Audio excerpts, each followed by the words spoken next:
Bismillahirrahmanirrahim. Assalamualaikum warahmatullahi wabarakatuh. Apa kabar semuanya? Semoga kita selalu dalam keadaan sehat, tidak kekurangan apapun, dan terhindar dari berbagai penyakit. Alhamdulillah pada hari ini kita di pertemuan ke-7 mulai melakukan perkuliahan secara online. Itu yang awalnya kita bertatap muka gitu setiap hari Rabu ya. Setiap hari Rabu kita bertatap muka karena dengan keputusan dari Universitas Raharja untuk perkuliahan digantikan dengan melalui daring gitu ya, aplikasi online. Nah, sekarang untuk materi jaringan komputer kita menggunakan untuk penjelasannya melalui YouTube, dan untuk tugas segala macam menggunakan Edmodo gitu. Nah, untuk hari ini kita akan membahas mengenai transport layer, UDP dan TCP gitu. Nah, di sini apa itu transport layer? Layer. Nah, di sini sebelum ke materi, nah kita ada pembahasan terlebih dahulu. Jadi lapisan atau layer pada sebuah koneksi atau jaringan komputer itu mengacu pada apa yang kita kenal dengan nama OSI layer. Nah, kemudian OSI layer itu merupakan sebuah sistem logik yang terdiri dari 7 buah lapisan yang memiliki peran penting dalam pemrosesan transmisi data dalam sebuah koneksi jaringan. Nah, setiap koneksi ataupun transmisi data harus melewati 7 lapisan tersebut agar ditransmisikan dengan baik dan juga sempurna gitu. Nah, salah satu layer atau lapisan dari OSI layer yang cukup penting keberadaannya adalah transport layer, yang merupakan layer atau lapisan 4 dalam OSI layer. Nah, jadi mengenai transport layer atau fungsi-fungsi utama protokol yang akan kita bahas di sini. Nah, misalkan apa itu transport layer?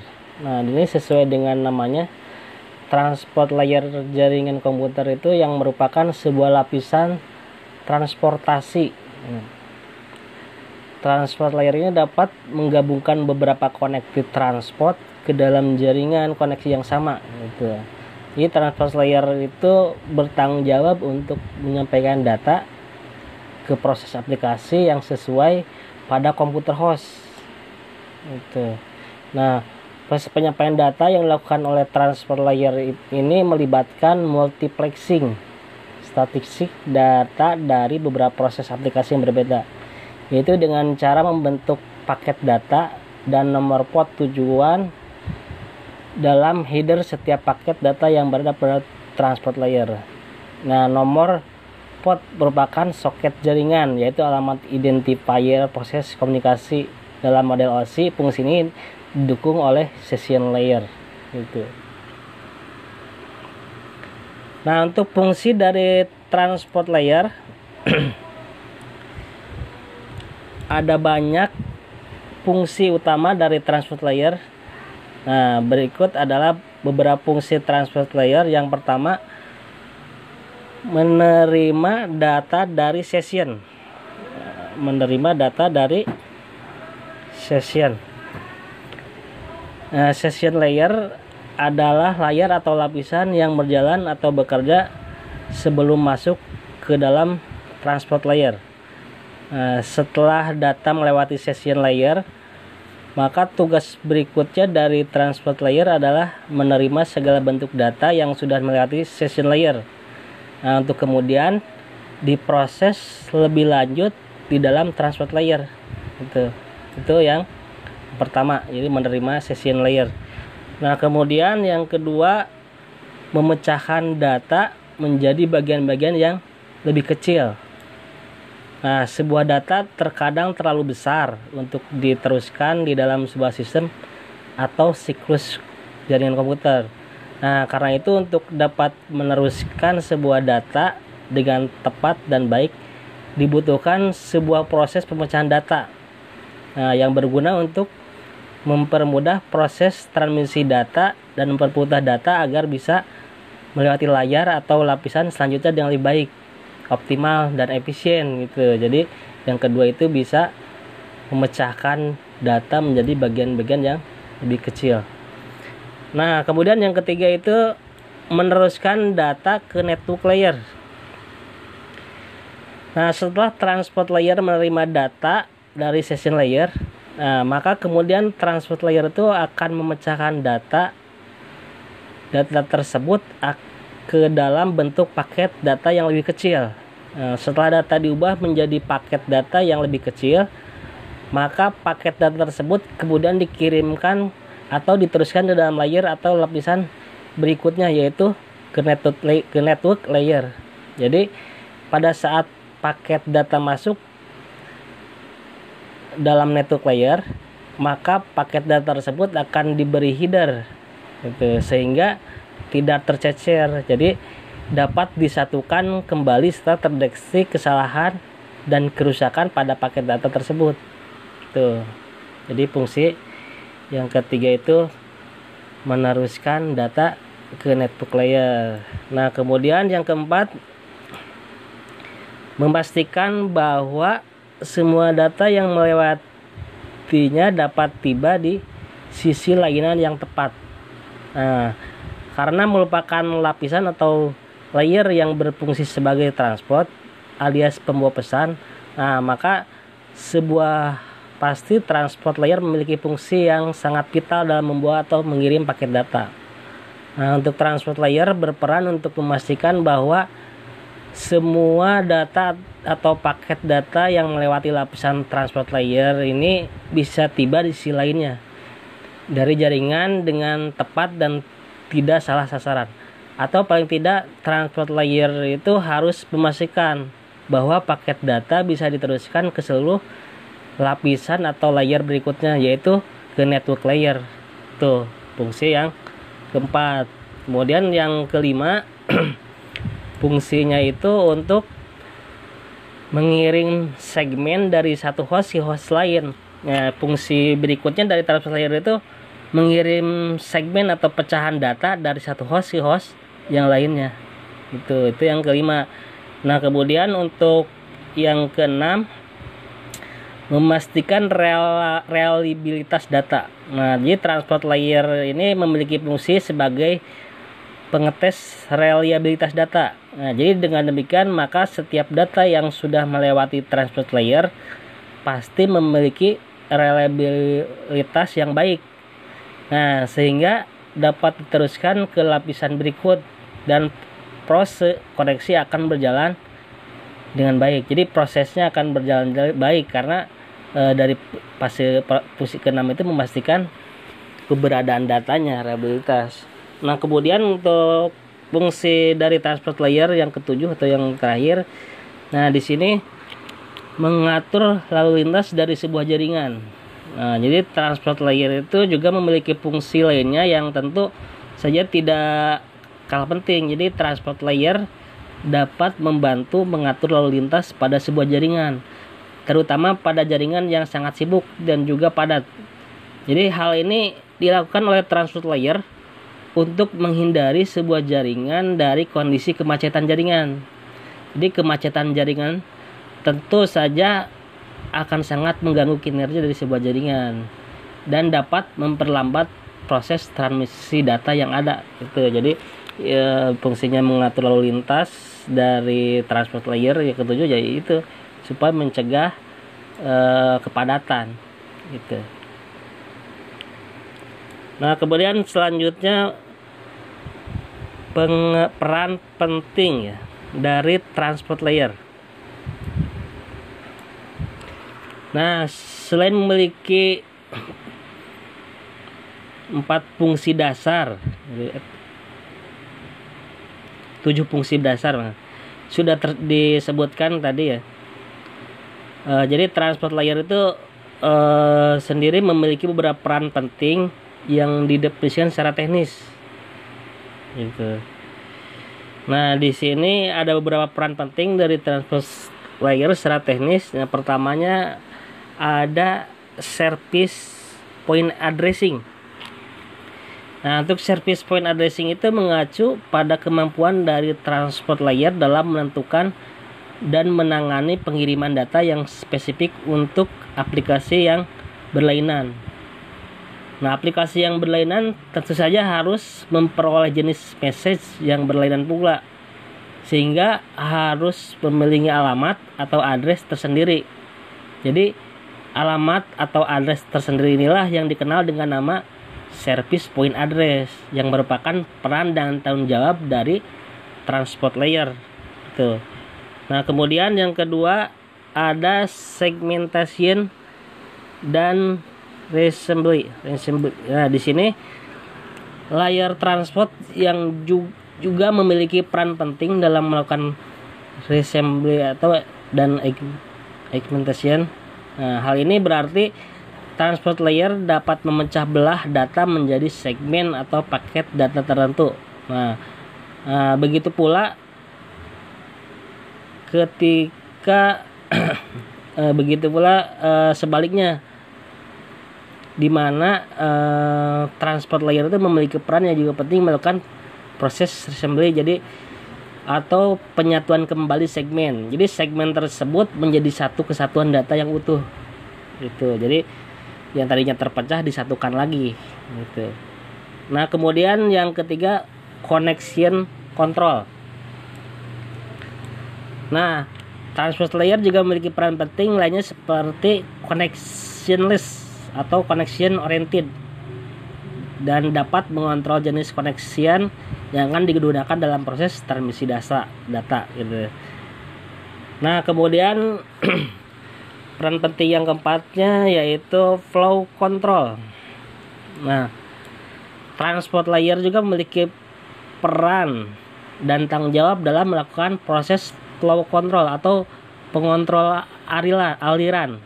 Jadi transport layer dapat mengatur bagaimana alur yang terjadi dalam sebuah koneksi, terutama dalam hal koneksi yang bertipe end-to-end connection. Nah, kemudian yang kelima, peran penting dari transport layer itu error control. Nah, transport layer memiliki fungsi dan tugas teknis dalam melakukan pengontrolan terhadap error atau error control. Sama seperti pro control, error control itu dilakukan oleh transport layer pada koneksi end-to-end connection. Gitu. Jadi kalau yang ada error nanti menggunakan error control, dia fungsi peran penting dari TCP, transport layer, gitu kan.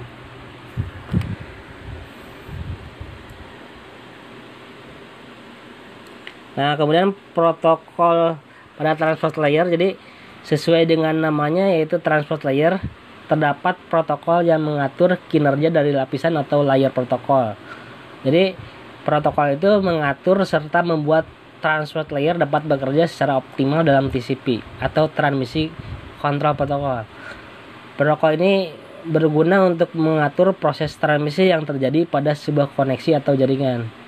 Dalam hal ini membantu transport dalam mengirim data terutama dalam koneksi end-to-end connection. Gitu. Nah, kemudian untuk selanjutnya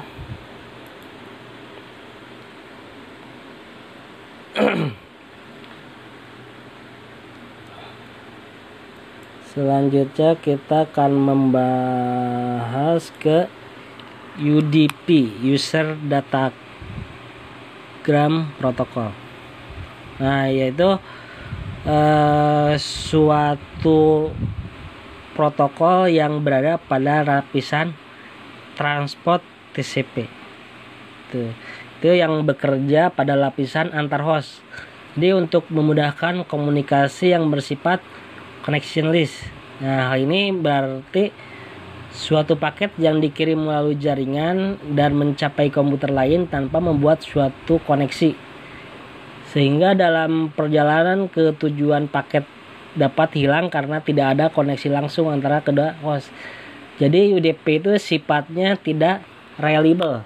Tuh, dalam jaringan komputer, fungsi UDP memberikan pelanggan sebuah transfer data yang tidak dapat diandalkan di mana ketika proses pengiriman pesan dalam bentuk datagram. Nah, dan protokol UDP tidak memberikan jaminan penyampaian pesan tertentu. Datagram ke soket atau node gitu. Pada sistem menerima, kemungkinan datagram tiba dengan rusak di ujung penerima. Dan dengan demikian penerima pada end system dapat menerima data yang rusak dan bisa saja penerima ujung dapat menerima paket nomor 3 sebelum paket nomor 2 dan ada kemungkinan juga menerima data 2 kali. Itu. Nah, untuk cara kerja UDP. Nah, cara kerjanya pertama paket berisi klien port sumber berbentuk file teks dikirim ke server dalam UDP header. Nah, kedua, paket berisi port klien dan port sumber berbentuk file audio dikirim ke server dalam UDP header. Nah, cara kerja yang ketiga, UDP tujuan membaca nomor port tujuan dan memproses data. Nah, kemudian yang keempat, paket asli memiliki port tujuan sehingga server dapat mengirimkan data kembali ke FTP klien. Nah, yang kelima, untuk poin 3 dan 4 jadi berulang saat server menerima file audio dari klien gitu. Jadi yang kedua 3 4 itu diulang lagi gitu. Jadi yang keenam itu saat aplikasi yang ingin mengirim data, UDP tidak akan membuffer atau memfragmen data. Jadi dibaca akan terus berjalan gitu. Jadi karena UDP itu tak memfragmen data, jika data yang lebih besar dari MTU, di lapisan IP yang harus memfragmennya. Jadi UDP itu tidak memfragmen, yang memfragmen itu IP, jadi lapisan IP yang harus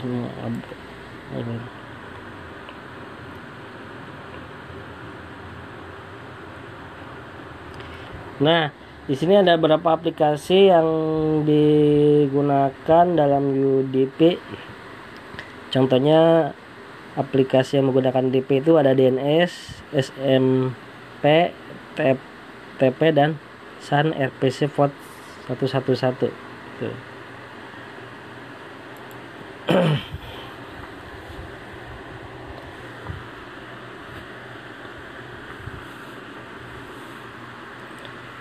Nah, untuk selanjutnya pembahasan mengenai TCP.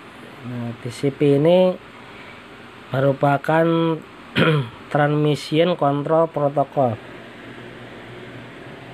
Transmission Protocol.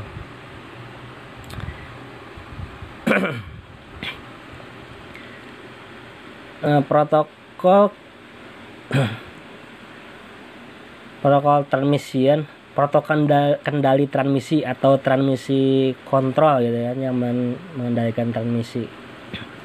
Jadi adalah suatu protokol yang berada di lapisan transport. Nah, baik itu dalam tujuan lapisan model OSI atau di model DARPA. Nah, jadi yang berorientasi sambungan. Dan dapat diandalkan. Jadi TCP spesifikasinya dalam RPC 793 gitu. Nah, untuk sejarah dari TCP ini saat Vincent dan Bob Kahn pertama menulis spesifikasi atas protokol ini di tahun 1973. Nah, ini internet merupakan media yang dilarang untuk keperluan komersil. Itu di bulan Mei 1974. Nah, IE3 itu mempublikasikan makalah berjudul Protokol sebagai paket interkoneksi jaringan.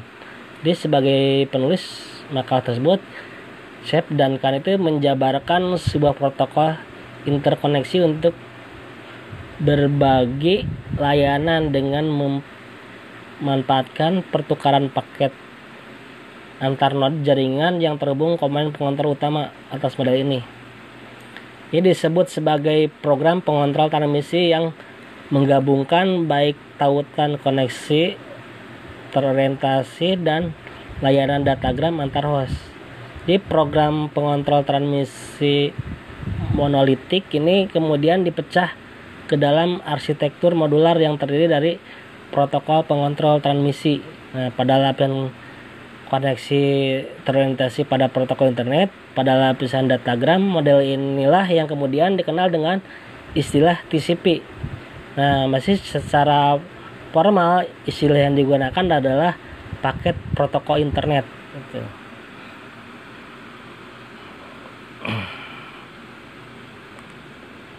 Nah, ada pun karakteristik dari TCP. Jadi TCP itu memiliki karakteristik antara lain berorientasi sambungan, jadi connection oriented. Jadi sebelum data dapat ditransmisikan antar dua host, dua proses yang berjalan dalam lapisan aplikasi harus melakukan negosiasi untuk membuat sesi koneksi terlebih dahulu. Jadi koneksi TCP ditutup dengan menggunakan proses transmisi koneksi TCP.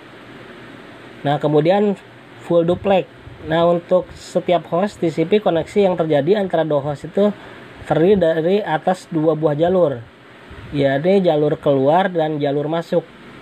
Nah, dengan menggunakan teknologi lapisan yang lebih rendah yang mendukung full duplex, maka data pun dapat secara simultan diterima dan dikirim header. Nah, header TCP berisi nomor urut data dari data yang ditransmisikan dan sebuah data yang masuk. Nah, yang ketiga, karakteristiknya dapat diandalkan, reliable gitu. Nah, data dikirim ke sebuah connected TCP akan diurutkan dengan sebuah nomor urut paket dan mengharapkan paket positif dari penerima. Nah, jika tidak ada paket dari penerima, maka segmen TCP dalam protokol TCP akan ditransmisikan ulang pada pihak penerima, sehingga segmen-segmen duplikat akan memberikan dan segmen-segmen yang datang tidak sesuai dengan urutan akan diletakkan di belakang bentuk menggunakan segmen TCP. Nah, untuk menjamin integritas sebuah segmen TCP atau TCP itu mengimplementasikan penghitungan TCP checksum itu. Nah, kemudian yang keempat, by stream. Jadi karakteristik TCP itu by stream. Jadi TCP terlihat data yang dikirim dan diterima melalui dua jalur masuk dan jalur keluar TCP sebagai sebuah byte stream yang berdekatan. Nomor urut TCP dan nomor acknowledgement dalam setiap header TCP didefinisikan juga dalam bentuk byte. Nah, meski demikian, TCP tidak mengetahui batasan pesan-pesan di dalam byte stream TCP tersebut.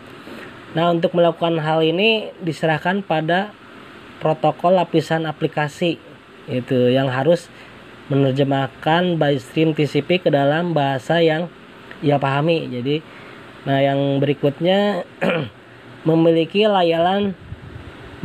layanan flow control.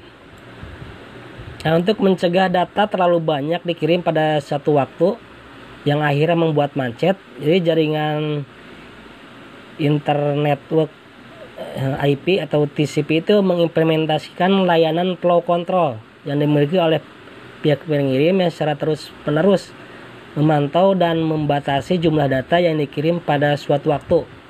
Nah, untuk mencegah pihak penerima untuk memperoleh data yang tidak disangganya atau baper gitu, TCP juga mengimplementasikan flow control dalam pihak penerima yang mengidentifikasikan jumlah buffer yang masih tersedia dalam pihak penerima.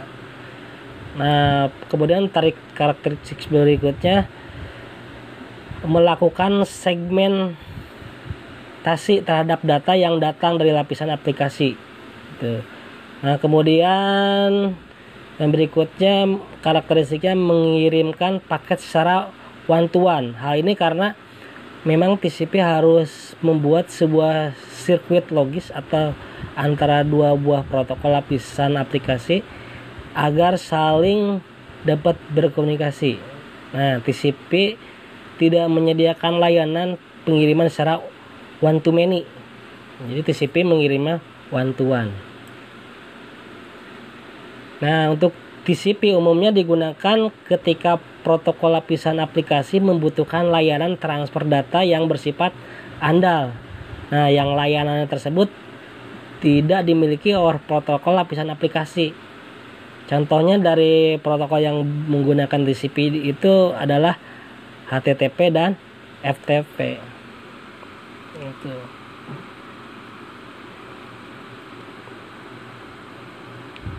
Nah, kemudian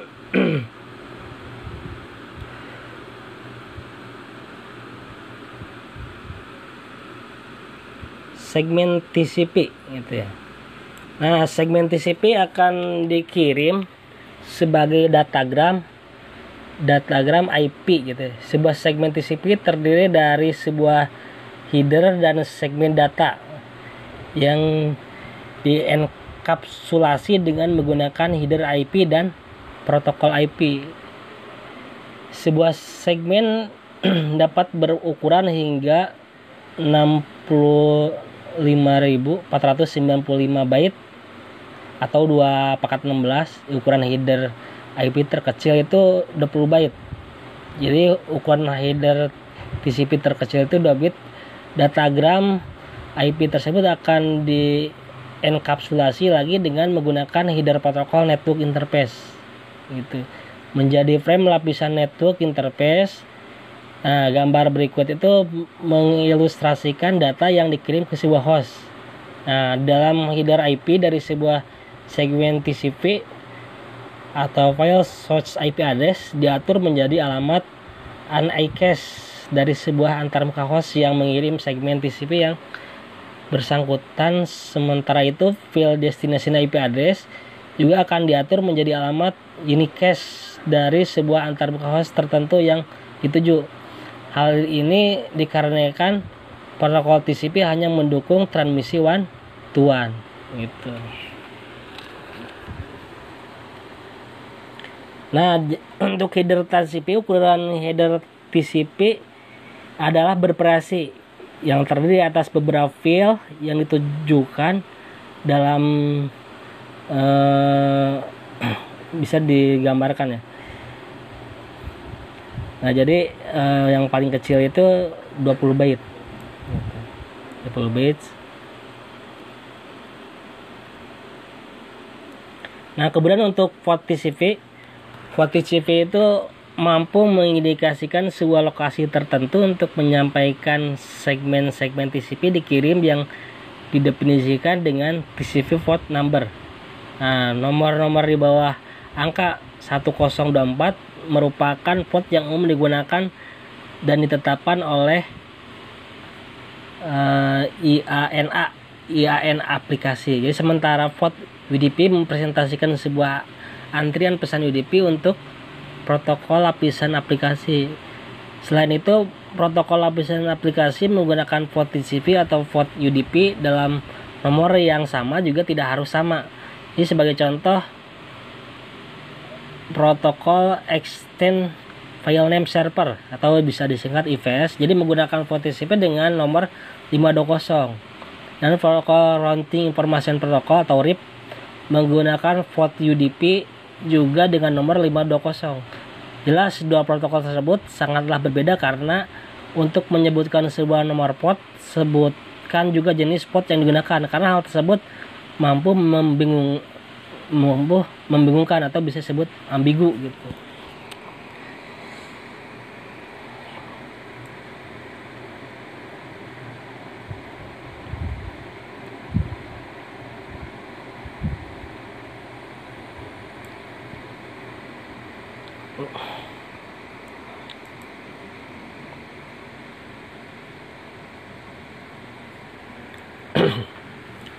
Nah, akhirnya ada perbedaan nih, ada pertanyaan, apakah perbedaan UDP dan TCP gitu. Nah, jadi pada jaringan internet itu terdapat dua jenis protokol yang umum digunakan, yaitu UDP dan TCP. Jadi UDP itu merupakan singkatan dari User Data Protocol, sedangkan TCP adalah Transmission Control Protocol. Jadi keduanya itu memang sangat erat dan sulit dipisahkan.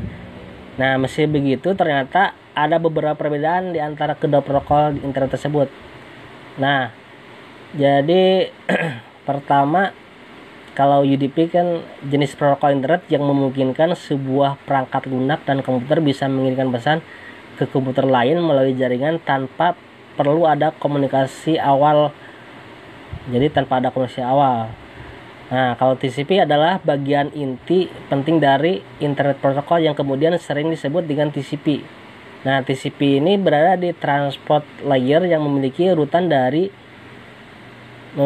rapi dan menyediakan komunikasi yang diandalkan. Gitu. Nah, perbedaan UDP dan TCP itu jadi kemampuan koneksi. Nah, bila komputer kita menggunakan UDP, maka kita bisa komunikasi antar komputer tanpa perlu adanya koneksi antar komputer yang menjadi host. Lain halnya dengan TCP, itu memungkinkan kita untuk menghubungkan beberapa komputer untuk saling terhubung, bertukar data gitu. Nah, karakter UDP itu merupakan jenis protokol yang memiliki karakteristik connectionless atau tidak berbasis koneksi, sedangkan TCP itu kebalikannya, yaitu berbasis koneksi. Nah, untuk contohnya, misalkan contoh aplikasi yang menggunakan protokol UDP itu contoh untuk UDP misalkan Sun RPC, SNMP, DNS, dan file dan TFTP.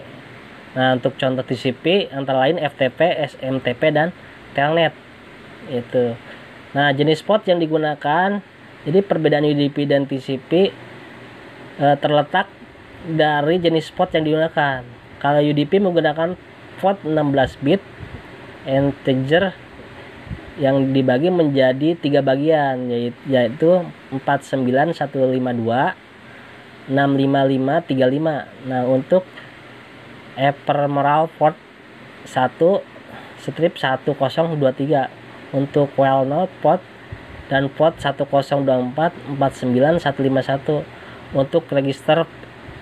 Nah, sementara untuk TCP menggunakan port 16 bit integer, di mana antar port satu sama lain harus berbeda gitu. Nah, untuk transmisi data, proses transmisi data UDP dilakukan dalam bentuk datagram yang memungkinkan data yang diterima bisa mengalami kerusakan dan tidak urut gitu. Berbeda UDP. Jadi TCP itu memiliki dua jalur yang digunakan untuk melakukan pertukaran data yang masuk dan keluar. Dengan adanya dua jalur tersebut membuat proses pertukaran data lebih efektif karena dilakukan secara bersamaan gitu. Nah, untuk pertemuan hari ini, di pertemuan ke-7, saya tutup sampai di sini. Semoga bermanfaat dan bisa dipahami. Nah, kemudian untuk tugas selanjutnya bisa dikirim melalui Edmodo, atau bisa saja nanti saya tugaskan melalui email. Dan semoga kita dalam keadaan sehat dan bisa bertemu lagi di pertemuan 11 ya, secara tatap muka ya. Berarti minggu depan kita bertemu di pertemuan 7. Untuk absensi melalui Edmodo ya. Nanti jadi setiap mahasiswa absen lewat Edmodo gitu. Nanti absensinya saya kirim ke pihak kampus gitu. Nah, sekian pertemuan hari ini. Mohon maaf kalau ada kesalahan dan kehilapan. Sekian, assalamualaikum warahmatullahi wabarakatuh. Selamat malam.